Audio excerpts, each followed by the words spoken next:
Penelpon di pagi hari ini. Halo, assalamualaikum. Assalamualaikum. Waalaikumsalam warahmatullahi wabarakatuh. Dengan Bapak siapa di mana, Pak? Pak Mariadi di Lampung nih, Pak. Iya, Bapak Mariadi di Lampung. Silahkan pertanyaannya, Pak. Silakan. Pertanyaannya, setiap kita mengadakan perkara yang baru dalam agama ini kan tertolak, Pak. Iya. Apakah hanya perkara itu yang ditolak ataukah apakah pelakunya juga mendapatkan Pak? Baik. Ya, demikian Bapak. Tayyib, Ustaz. Ini dari Bapak Mariadi yang ada di Lampung nih, Ustaz. Setiap perkara yang baru di dalam agama ini yang dilakukan oleh seorang hamba, tadi disebutkan tertolak. Apakah hanya perkara ini yang tertolak atau perkara yang lain ikut tertolak juga, Ustaz? Ya. Bid'ah terbagi dua. Ya. Bid'ah yang dikatakan bid'ah mukaffirah dan bid'ah mufassiqah. Bid'ah mukaffirah artinya bid'ah yang ketika dilakukan menyebabkan seorang kufur kepada Allah. Jadi dia sama dengan hukumnya sebagai seorang yang kafir. Dan ada bid'ah yang disebut dengan bid'ah mufassiqah, bid'ah yang fasik. Seorang ketika melakukannya dianggap fasik, keluar dari ketaatan, keluar dari kebenaran. Bid'ah yang mukaffirah yang kaitannya dengan akidah dalam hal-hal yang memang bisa mengeluarkan seorang dari agama. Contohnya bid'ah yang pernah dicontohkan oleh orang-orang Jahmiyah yang menafikan sifat-sifat Allah Subhanahu wa taala.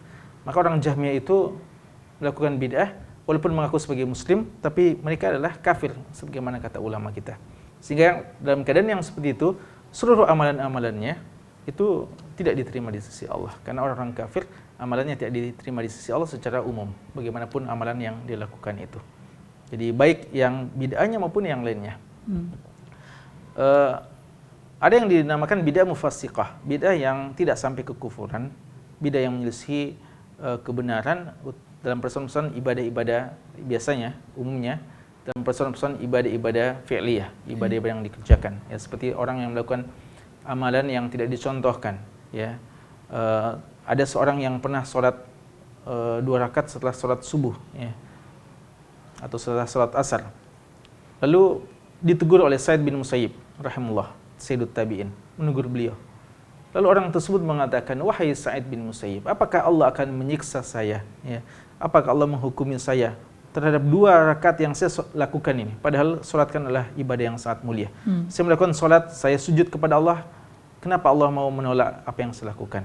Dan kenapa saya disiksa oleh Allah dan dihukumi oleh Allah?"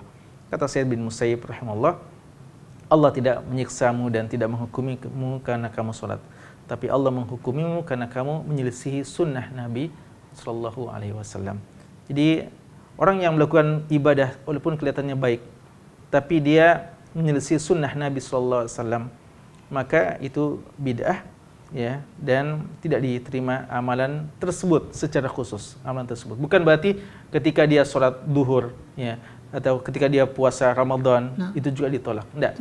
Yang ditolak secara khusus adalah ibadah yang bid'ah itu. Adapun ibadah yang lain yang sesuai dengan sunnah akan diterima. Kecuali tadi orang kafir atau bid'ah yang mukaffir yang seperti kita sebutkan tadi.